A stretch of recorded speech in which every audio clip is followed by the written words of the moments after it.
The O'Reilly Factor from L.A. is on tonight. But I do want to say to you that in our sanctuary cities, our people are not disobeying the law. That statement is flat out untrue, a colossal deception, and one of the reasons the Democratic Party is having so much trouble in America. Tonight, we'll have a special report. Wasn't that an interesting rollout, kind of a reality TV rollout? I don't know enough about this man to tell you that I'm going to be applauding him all the way to the finish line. If the Democrats reject Judge Gorsuch, who seems to be a very competent jurist, what does that say about the country? Lou Dobbs has some thoughts.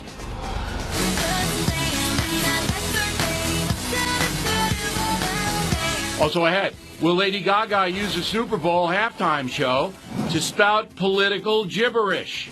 Martha McCallum is investigating. Caution, you are about to enter the no spin zone from Southern California. Factor begins right now.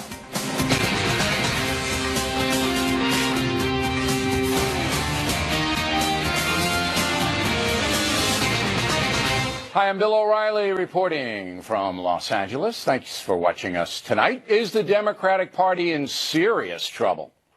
That is the subject of this evening's Talking Points memo. First of all, we need two vibrant parties in this country. Robust debate and different points of view strengthen the nation.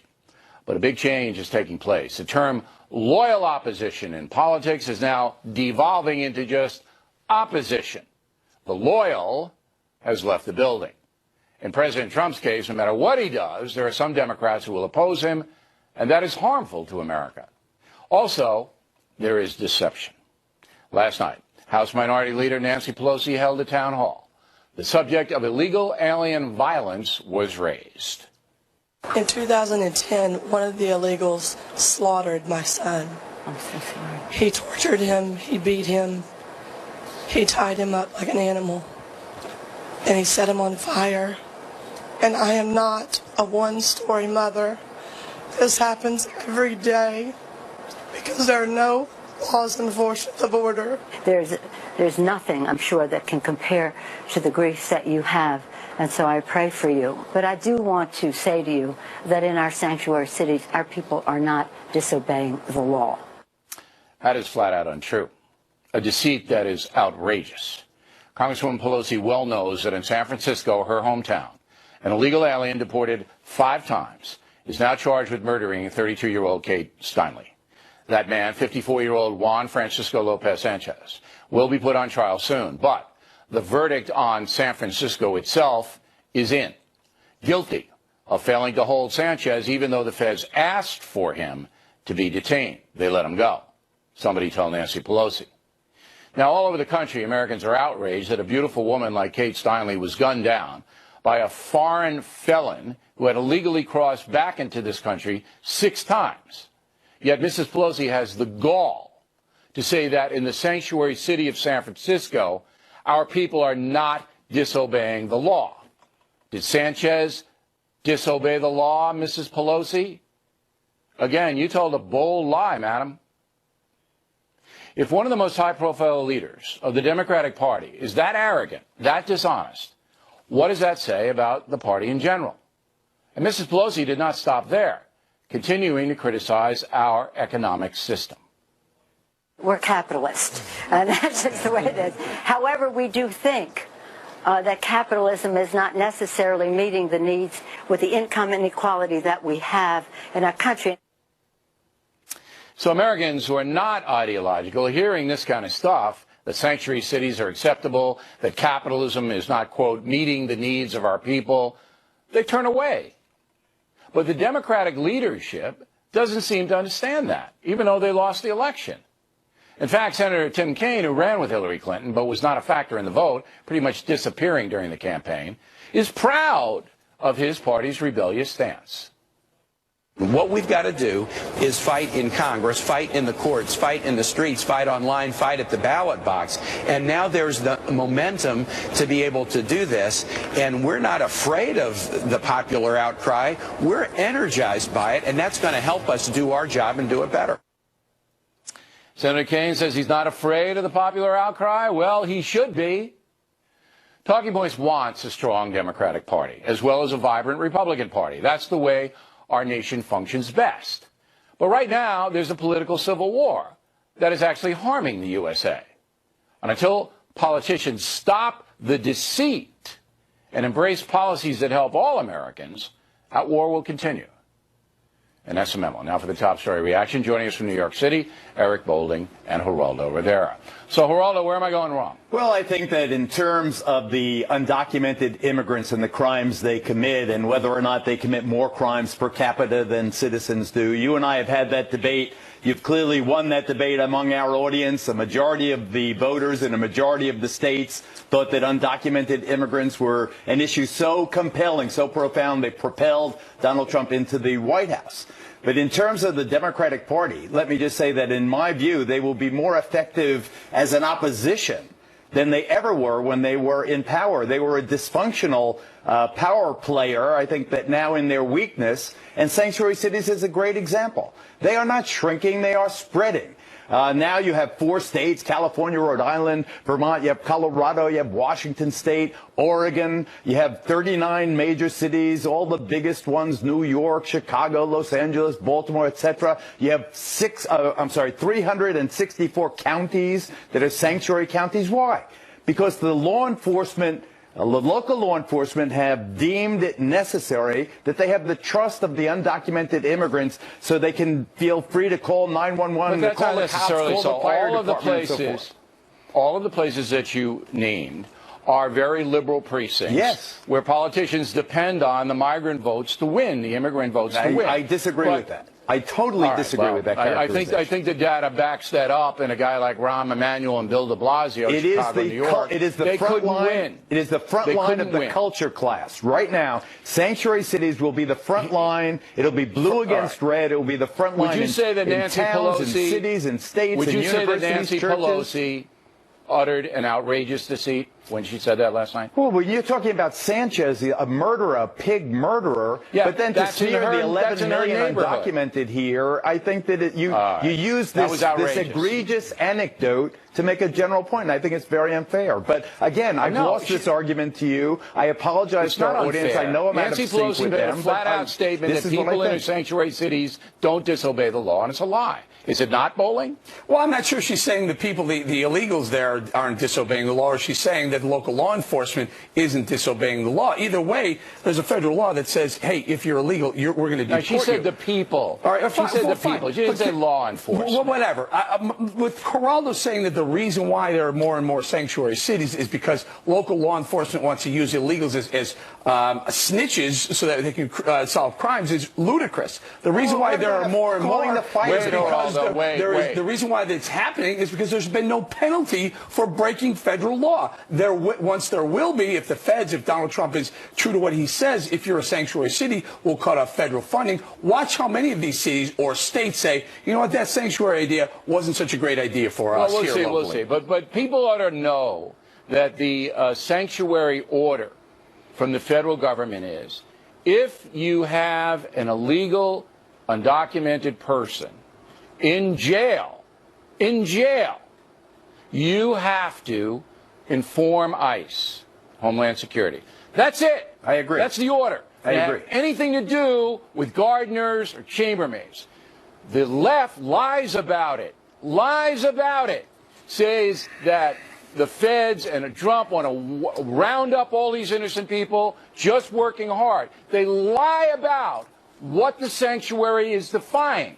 The sanctuary is defying that simple order. I agree. If you lock somebody up, but you have to inform. But they have the absolute constitutional and legal right to comply or not comply as they will. Oh, no, they don't. It is no constitutional right. The First Circuit, the Third Circuit, the Seventh Circuit, the Supreme Court of the United States, the 10th Amendment of the Constitution of the United States all say that immigration is the federal problem. Local and state cannot be commandeered by the federal government to be immigration officers. It's not commandeered.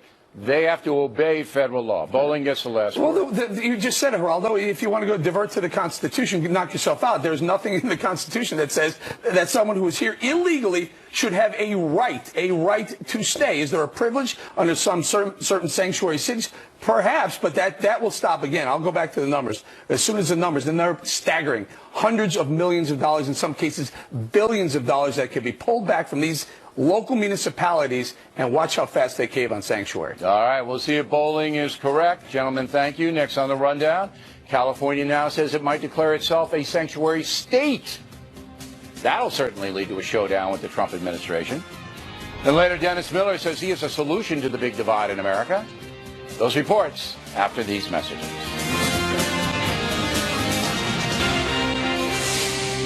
Impact segment tonight, California politicians are advancing a bill that would make the entire state a sanctuary for undocumented immigrants. In addition, the city of San Francisco has filed a federal lawsuit against President Trump himself, saying he has no right to withhold federal funding from sanctuary cities.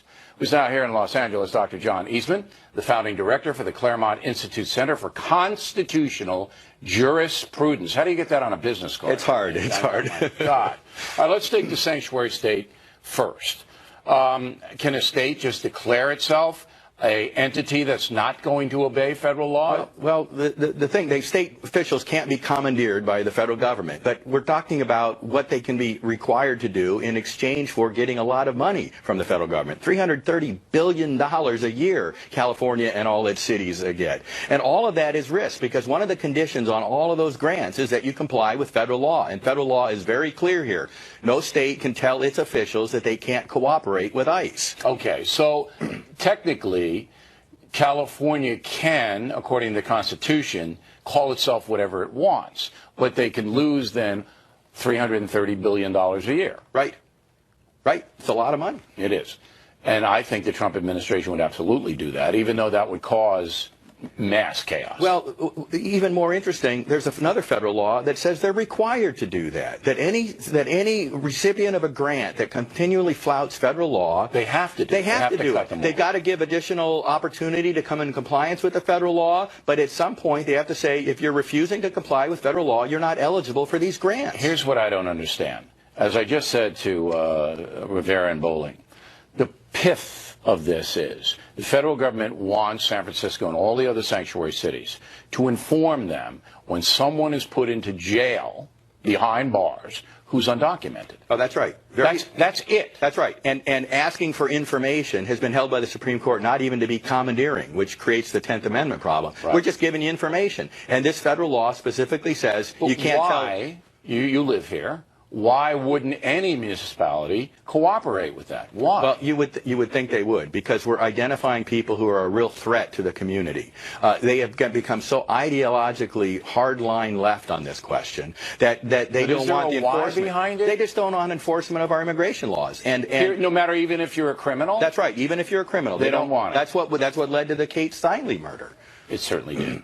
Now, in the lawsuit from San Francisco against President Trump, they're basically saying that he does not have the constitutional right to withhold money from the city. Right. Where does that stand? Well, it's, again, it's specious, although I'm very encouraged by the fact that all of these officials are now recognizing the importance of the 10th Amendment and states' rights. Tell us what the 10th Amendment is. The 10th Amendment, they forget to read the whole thing. It says any powers not delegated to the national government are reserved to the states or to the people. Okay. Well, the power over immigration is clearly delegated to the federal government. The only question here is, can the states be asked to provide information to help the federal government? And can they be compelled to do so in exchange for money as a condition on the money? And there's no question that the federal government can make that a condition on federal money. Okay. So if you're right, and that's how the courts rule, because you're going to get some judges that say you're wrong. That's right. You know that. That's right. Ideological judges, and so it'll wind its way through the court. But the San Francisco people are saying, well, the president doesn't have the power to withhold federal money. Does that have any basis at all? No. In fact, there's a federal statute, I'm drawing a blank on the number right now, but it specifically says federal grants have to be given when you acknowledge the receipt of a grant that you agree to comply with federal law.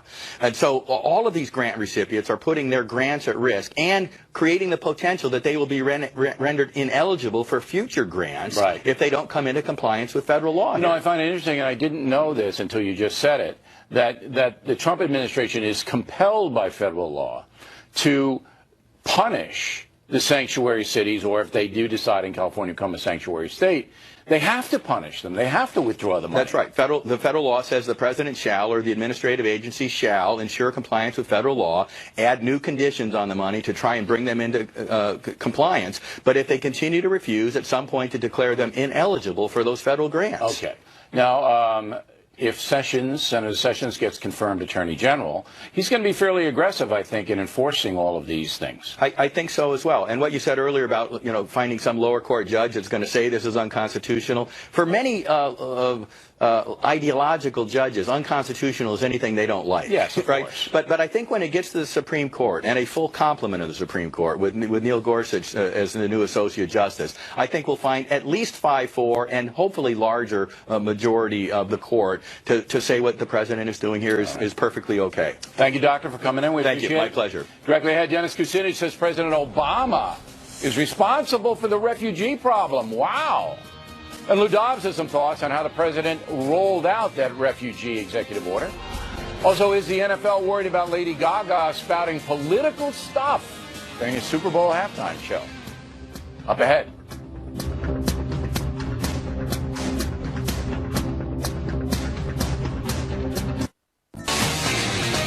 Personal Story segment tonight, as we've been reporting, there would not be a refugee crisis in the Middle East and Europe if President Obama and the West had dealt with Iraq and Syria in a responsible way. Now, yesterday on Fox News, Dennis Kucinich, very liberal guy, said this. Let's face something here. Donald Trump didn't create these wars. Wars create refugees, and President Obama, both in Syria and in Lebanon, has backed conflicts which have created refugees. So that's something that if he's involved in the debate, he should have to answer that. Mr. Kucinich joins us now from Cleveland. So we both agree that President Obama is partially responsible for the refugee chaos, but you're coming at it from a different point of view than I am. So just explain your point of view for us. Well, I'm opposed to U.S. interventionism. It cost our nation dearly, $6 trillion since 9/11.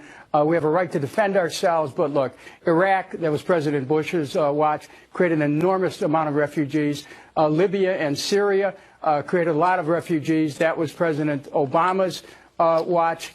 If you don't have wars, you don't create refugees. So, there has to be some responsibility that has to be taken by the president. See, I see it a little bit differently, because in Syria, which is ground zero for the refugee problem, and that's the country that President Trump has said, we're not going to take any refugees until we can figure out a better vetting system. There, we didn't really do anything. We didn't intervene. We let Assad, the butcher, kill his people, which created a refugee situation all its own. We had nothing to do with that. Am I wrong? Bill, I hate to say this, but you're wrong, because the U.S. has been involved in covert action and working with Turkey, Saudi Arabia, and Qatar in financing jihadists who've come from maybe 100 different countries into Syria to try to knock off the Syrian government and establish a caliphate. All right, so you're saying that covert action against Assad, but that's a small part of it. Assad would have murdered these people anyway. Because they don't like him. No, they would. Oh, come on. They don't like him. I'm not defending Assad. You've got to look at Syria as a pluralist society. The Assad regime has opponents. I've talked to the opponents. They don't want people coming in from outside Syria to try to upend their country. No more than we in America want China coming in. Maybe true, but there still would be refugees because of the civil war in that country. Now, when you say you don't want Americans abroad, you have more in common with Trump than you do Obama, because Trump, he doesn't want to go into these countries. He's made that quite clear.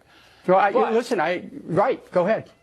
In the suspension of the travel to the United States, what the president is clearly saying, if anybody wants to pay attention, is that these states mentioned, Syria, Iraq, Libya, Somalia, on and on, they don't have any central authority, so anybody can get on a plane and be in Kennedy Airport in 10 hours. And we have to figure out how to vet this, because their governments are all collapsed. That's not an unreasonable position. Is it? Well, you know what? I carry this pocket Constitution, and the First Amendment says no religious test. That holds our society together. It's not a religious test. It's a national test on these countries. Not religion. It's a ban on Muslims. If you're Jewish or Christian in those countries, you can't come here either. Well, you know, this is we got to call it what it is. It's a ban on Muslims. America's never had a religious test. It's not a ban on Muslims. If you are a Libyan Christian, you can't come here. You know that's true. Well, you know, there's been some interpretation that said Christians can come in. No, fine, there isn't. We shouldn't have a religious test, and that's, Bill. But we don't have a religious test. This is my Bible. I go by the Constitution. No religious test, and that's a religious test. Where, you know I like you. This is where you go off the rails. This is where you go off the rails. I present the facts that people in those countries, no matter what religion they are, cannot come here temporarily, and then you pull out your Constitution and totally distort what the order is. No. That's going off the rails. Bill, that is like a compliment for you to tell me that I'm distorting things. I just want to say, Bill O'Reilly, no religious test, period. Now, as far as who created these wars, Donald Trump didn't create the wars. That's pretty obvious. Okay. All right, Dennis, thanks very much. Plenty more ahead as the factor moves along this evening. Miller says he has a solution to our divided country. He'll tell us what it is. Then Martha McCallum looking into the possibility that Lady Gaga may turn the Super Bowl halftime show into a political circus. But next, Lou Dobbs on whether President Trump could have handled the refugee announcement differently. We hope you stay tuned for those reports.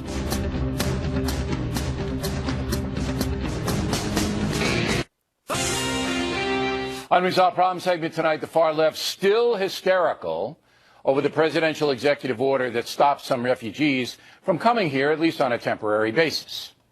Any law that is divorced from justice, it's not a law, it's an instrument of tyranny. This is a government-sanctioned religious persecution, and it will not keep America safe. It's not about national security. This is about white supremacists. Sure it is. Joining us now from New York City, Lou Dobbs. So, sane people, and doesn't include some of the critics, know that the overreaction to the executive order is a bit crazy. I mean, I can understand some people opposing it, but, you know, to go all of this for a temporary order that basically says we need to redo our security mechanism so that people in Somalia who come here unattended, there's no government in Somalia, we have a mechanism to know who they are. I mean, that's a legitimate point of view. However, the way that President Trump handled the rollout gave his enemies a lot of ammunition, did it not? It gave them ammunition, but I really believe, Bill, that no matter what he did, it would have been looked upon as giving them ammunition. Let's stay on what he did. Sure. Friday afternoon, okay, no nobody out explaining it before it happened. Right. Nobody available after it happened. Just plunked it. I think the administration, though, Bill, has a perfectly good reason for not having done a broad consensus-building, program. They wanted not to announce it specifically so that they would not be inviting in terrorists and those who wanted to come to this country, knowing full well that there would be an extreme vetting program put in place by this administration.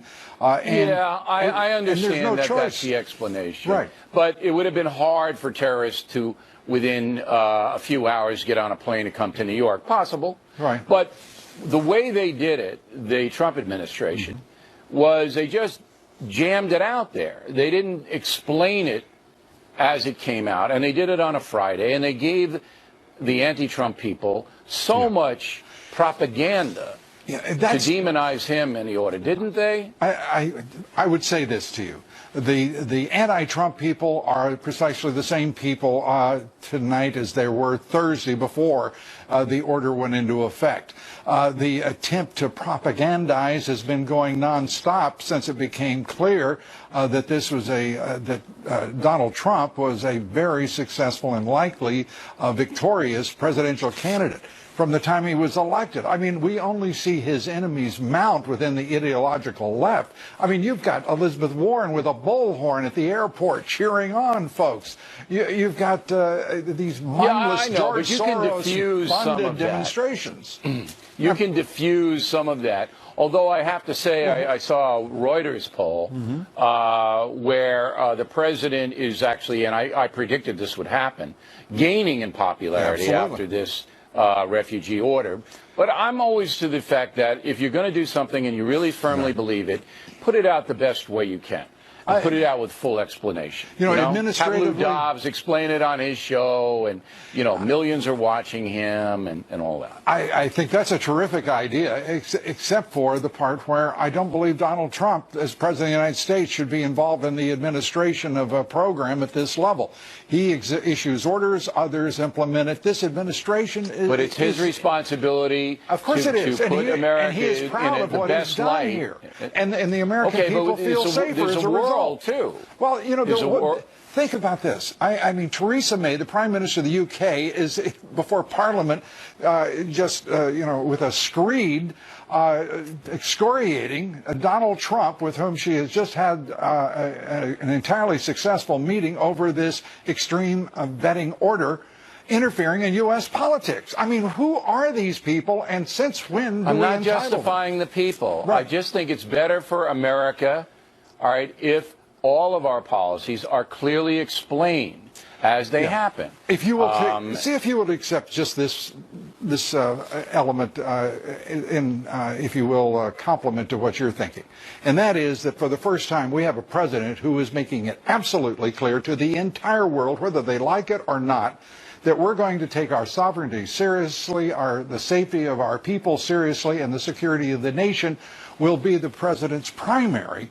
policy and purpose. I think he has succeeded in that. The left wants to call it a botch. I consider it a notice. All right. Lou Dobbs, everyone, thank you. One footnote, the Contributing Factor podcast starring Robert Samuel is something you want to check out. It's all about Judge Gorsuch tonight, and you can hear it on BillO'Reilly.com or iTunes. We come right back from L.A. Dennis Miller has been thinking about how to heal holistically the big political divide in America. Then Martha McCallum on Lady Gaga possibly creating chaos at the Super Bowl halftime show. Right back from California.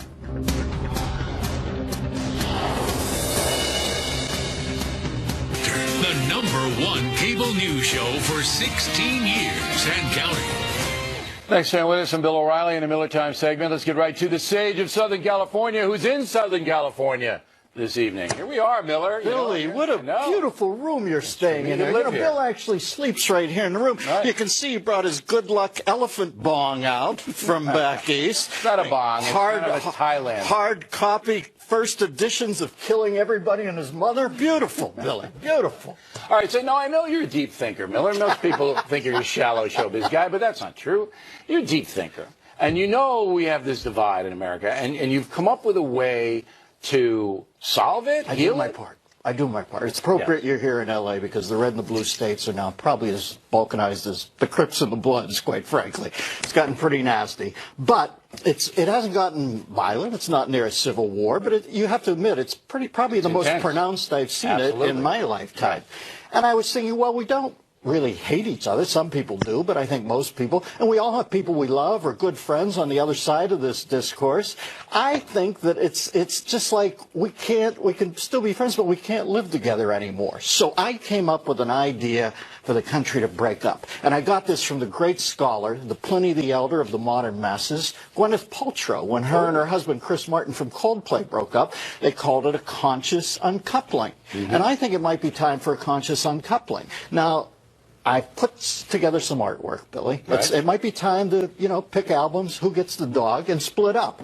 I think we need 2 border walls. I think that there's a West Coast and an East Coast, and then there's in the middle. I would make that country on the left, you see, California, Washington, and Oregon, and then open it up to Mexico, too. Let them max out and call it Mexico. You've got that country over there. Then up on the right-hand side, you have the bubble. That's where all the Northeast corridor, where all the intellectuals live. Call that the bubble. Then you might want to put something around Chicago, maybe a little mini wall there. But underneath, I was listening to Elon Musk, the Tesla guy this week. Smart guy. He said he thinks we should start making the infrastructure tunnels. And I thought, why not build an Arnold Schwarzenegger Running Man pneumatic tube that shoots between the two coasts so people can go back and forth and exist in Mexico or the bubble and just go underneath. You stop in Chicago like the old 20th Century Limited, get yourself a steak at the pump room, and then you connect to your part of the country. Then you and I, no, maybe not you, I can't speak for you, you're fair and balanced, but the rest of us are in the middle in a place called Norman Rockwellvania,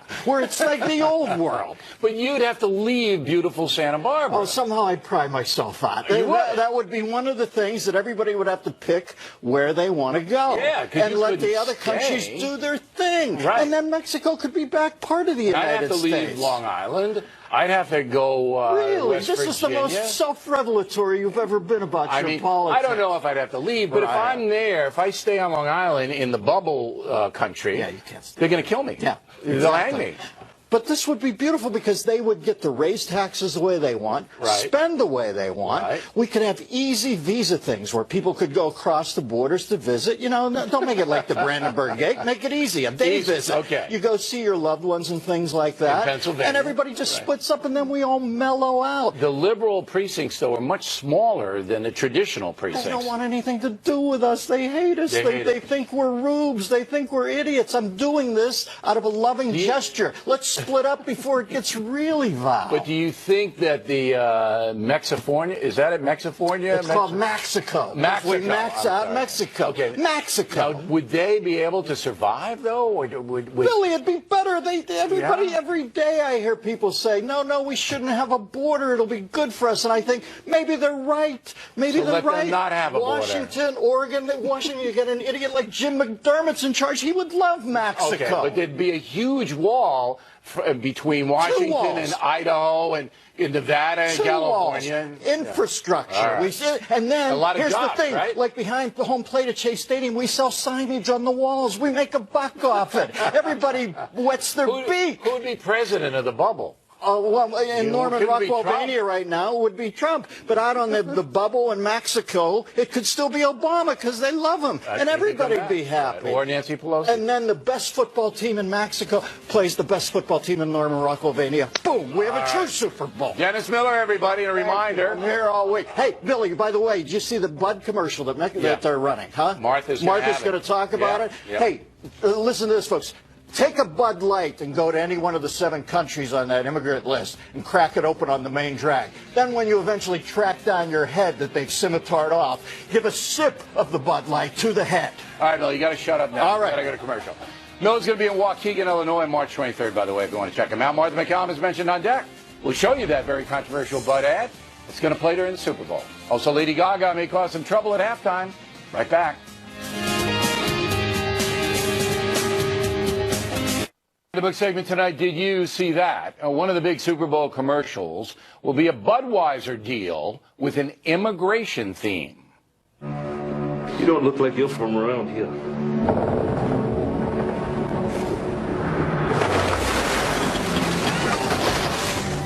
Warum bist du aus Deutschland? I want to brew a beer. Welcome to America. You're not wanted here. Go back home. Beer for my friend, please. Thank you. But next time, this is the beer we drink. Eberhard Deinheiser. Dolphus Bush. Joining us now from New York City, Martha McCallum. So Budweiser spending a lot of money. What is it, like $2 million for a 30-second spot? They spent $12 to $14 million to make the ad, and it's $5.5 million for 30 seconds. So they've got a huge investment here, Bill. $20 million investment. Do they expect controversy over that? Yeah, I think they're going to get it. I don't know if they expected it when they started. I think they were putting together sort of an American dream story of Adolphus Bush, which is a very interesting story. He built one of the best American brands in the country. But it sort of simultaneously happened with all the issues that were cropping up around the country. They put this ad, they wrote it by Thanksgiving. And they shot the whole thing by January, but ironically they delivered it on January 27th, which was the exact same day that this pause or travel ban, whatever you want to call it, was announced by President Trump. Well, I think it's an effective ad. Get people talking. That's what Budweiser wants. Yeah, I don't know whether it's true or not. I don't know Adolphus Bush. I don't know what happened to him. But if it is true, I think it's legitimate. You know, I think it's beautifully shot. It does evoke the American dream, generations of immigrants that have come to this country. And, you know, I think you can make arguments on both sides in terms of the process for coming to this country and, you know, building your own company here. But a lot of people are going to look at this and say, see, you know, he's being abused. He's walking through the streets and people are telling me he doesn't belong here, exactly like what's happening now. That message is in there on purpose. I wonder what happened to Harry Budweiser. Do we know where Harry came from? I think he might have been from Paraguay. I don't know that there was a Harry Budweiser, but there, you know, the Anheisers and the Bushes got together, and and the family owned the company till 2008. It's now owned by InBev, so they've taken this opportunity to talk about Adolphus Bush, who came over from Belgium, actually. But you know, they don't own the company anymore. All right. Well, you know, look, more power to them. I like ads that are thought-provoking, and this certainly is. Absolutely. All right, now talk about thought-provoking. Lady Gaga, one of the great political scientists of our era, is performing at halftime. And the NFL, you know, she could do or say any political stuff as she had in the past. Roll the tape. You have endorsed Hillary Clinton. I mean, what is it you think that she is going to do for the USA that he will not? I think she will do a good job. Some people want to win races. Other people want to be president of the United States. So profound. So is the National Football League, are they worried that Lady Gaga is going to get up there between songs and say something Phil, I mean, nasty? they know where she's coming from. If they were really worried, they wouldn't have chosen Lady Gaga. Just like with the ad, they love the controversy. They want everybody to tune in. There's been this whole back and forth. You know, did they sort of give Lady Gaga a gag order, so to speak, on politics? They say, no, we didn't do that. She's a performer. And they say, we know that everyone we work with understands this is a moment for families across America. Well, that idea sort of, you know, went out the window with Janet Jackson and with Beyonce's Black Panther appearance last time. You know, if they really wanted to do that, they would go back to the Paul McCartney non-controversial performance, but clearly they're stoking the fire here, and I think there's no way that Lady Gaga doesn't make some kind of political statement during this appearance. So Martha McCallum is betting everyone that Lady Gaga is going to use her worldwide platform to inject politics into the Super Bowl halftime show. You're betting that she's going to do that. I mean, do you really think that's a risky bet, Bill? I mean, why wouldn't she? Why wouldn't she take that moment to do that? Well, maybe she'll say to herself, gee, you know, I know people who want to be entertained, and I'm not going to offend anybody. It's a family show and all that. She's always, that's pretty much always the thing that's foremost in her mind when she goes out to perform, I think. Now, you don't think that she would sit down perhaps and think about maybe what the downside is of imposing her wacky view of the world on everybody? I don't. I really don't. Let me pause for a moment. You're probably and think right, about it. Maybe a profound statement like she did. Yeah. No, I don't think so. Yeah, I think if she does say anything political, that, you know, some of the former NFL guys like Ray Lewis should come and sack her right on the stage there. That's what I'd like. That would be a first. That would be an interesting part of the performance. I would stick around for that. All right. Martha McCallum, everybody. Factor tip of the day. I need your help regarding my upcoming Super Bowl interview with President Trump. The tip, moments away.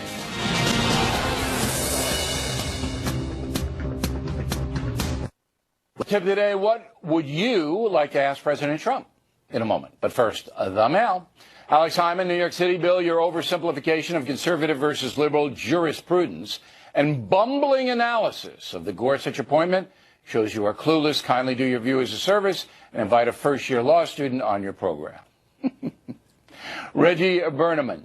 Glen Mora, Louisiana. Bill, when you read Senator Schumer's statement attacking Judge Gorsuch, you were right. He had the statement written before the announcement was made. Randy Davis, British Columbia, Canada. O'Reilly, you say you hang on to a crowd hammer because the Factor's not a parrot show and you want to hear all sides. I know you will disagree, but are there any Trump supporters among your regulars? Are you kidding me, Randy? Is there sound on your TV up there in British Columbia? Dobbs, Bowling, Lisa Booth, Bernard McGurk, just to name a few. Rick Maldonado, Salinas, California. Bill, you said anyone on American soil is under the protection of the Constitution. Does that include illegal immigrants? It does, Rick. Anyone is anyone. Doug Shield, Newcastle upon Tyne, England. Bill, it's not just you. Most sane people here in the UK believe the edict about not using the term expectant mother is an insane piece of PC madness. Ruth Windsor, Scarborough, England. Bill, it is perplexing to see every BBC, Sky, and CNN international broadcast sowing anti-Trump seeds. I appreciate you and your team providing balance and truth. And we appreciate your watching, Ruth. Victor Solar, Lubbock, Texas. O'Reilly, can't wait to read your new book, Old School Life in the Safe Lane. It'll be a valuable tool to fight the madness. One correction, Victor, it's Old School Life in the Sane Lane. It'll be out March 28th. Isabel DeLucia, Grand Rapids, Michigan. Mr. O, I'm 13, read Killing the Rising Sun and 2 other killing books. They're the best books I have ever read. That's so nice of you, Isabel.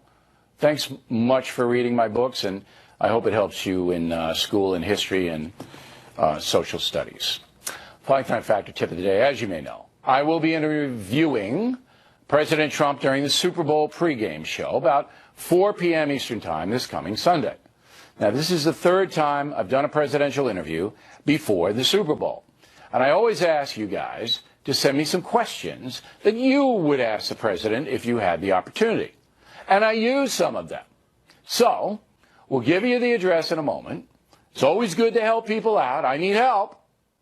So I hope you give me some suggestions. Factor tip of the day. And that is it for us tonight.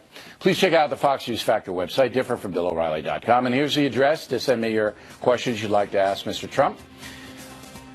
O'Reilly at FoxNews.com. O'Reilly at FoxNews.com. Name and town.